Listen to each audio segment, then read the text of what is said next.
vazhdoj me dinamikat që të blokojnë marrëdhëniet tënde me partnerin, ose e ke dhe nuk ke marrëdhënie të mirë, ose nuk ke fare e ke larguar.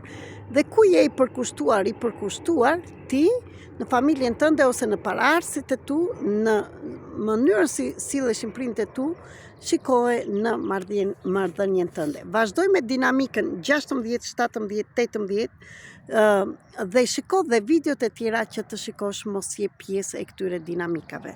Dhe më shkruaj dhe komento në çfarë dinamike e pe veten tënde, dhe në këtë kohë dhe deri tani ke apo nuk ke partner, dhe nëse ke, ku është problemi jot me partnerin dhe partneren tënde. Mos kitur, guxo, sepse të gjithë pak a shumë kemi të gjitha problemet me partnerët, sepse nuk jemi ne, nuk ka filluar me ne, ka filluar me prindrit tanë, me gjyshës tërgjyshë dhe paraardhësit tanë. Por ne erdhëm të bëjmë shkëputje nga zinxhirët dhe të themi mjaft deri këtu dhe të zgjedhim veten. Le të vazhdojmë atëre me dinamikën 16. Mos ke dëgjuar ose ka ndodhur në familjen tënde kur ke që fëmijë të jesh rritur me nga mamaja ose babai jot, gjyshi stërgjyshi, nuk e dim, ka lënduar një partner të mëparshëm, domethënë është dashuruar e ka lënë. Nëse ke lënduar rëndë një partner të mëparshëm në mënyrë të pavejtëdijshme, mund të përpiqesh të balancosh lëndimin duke sabotuar marrëdhënien e re. Akoma dhe ti që ke një marrëdhënie tani dhe ke dashuruar dikë dhe e ke lënë ose ke lënduar pa, do më thënë, je sjell në mënyrë të padrejtë, ti nuk mund të krijosh një marrëdhënie të mirë, mund të jesh fejuar, mund të jesh martuar, por nuk mund të jesh në anën energjitike e mirë, do më thënë, e blokon këtë marrëdhënie, sepse prap vjen të balancosh atë lëndimin që ke bërë, sepse në ndërgjegja e mban, karakteri mund të harroj, për në ndërgjegja e mban, dhe saboton marrëdhënien e re. Partneri i ri në mënyrë të pavejtëdijshme mund të mbajë distancë prej teje, ose nëse partneri mban distancë, është sepse lexon atë pasqyrimin e energjisë tënde.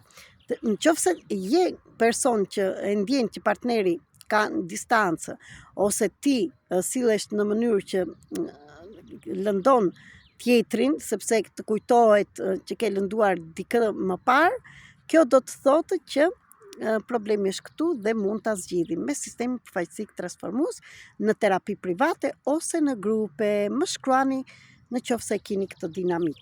Dinamika 17, ke pasur shumë partner, do më thënë në jetën, nëse ke pasur shumë partner. Nëse ke pasur shumë partner, mund të kesh dëmtuar aftësinë për të krijuar qëndrueshmëri në marrëdhënie, por mund të ketë qenë dhe një nga prindrit e tu, ose gjyshi stërgjyshi, prandaj është shumë e rëndësishme të dim çfarë ka ndodhur në brezat e mëparshëm.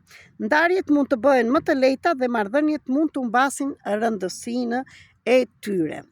Shikoni dhe këtë dinamik, dhe po themi dhe dinamikën 18, ke pasur një abort ose ke dhënë një fëmijë për adoptim. Abortet, njerëz, së mos për ne gratë, janë shumë të rëndësishme që t'ju vejmë rëndësi dhe kanë zgjidhje, nëse është bërë me dashje ose pa dashje, ose kemi dhënë një fëmijë për adoptim, pavarësisht se jemi të vejtëdijshëm që e kemi bërë, shpirti ose në ndërgjegja nuk e lejon atë dhe ke bllokim dhe nuk e lejon veten të kalosh mirë. Mund të ketë ndodhur dhe në familjen tënde, në paraardhësit, gjithmonë mos harroni. Në fajin, pendimin ose zhgënjimin tënd mund të mos i lejosh vetes shumë lumturi në një marrëdhënie. Domethënë, nëse keni dhe bezdi dhe nuk lejoni lumturinë në një marrëdhënie, një nga shkaqet është edhe ky, dhe është shumë i rëndësishëm. Dhe le të shikojmë dhe 16, 17, 18, në video tjetër do shikojmë 18, 19, 18, jo, 19, 20 dhe 21.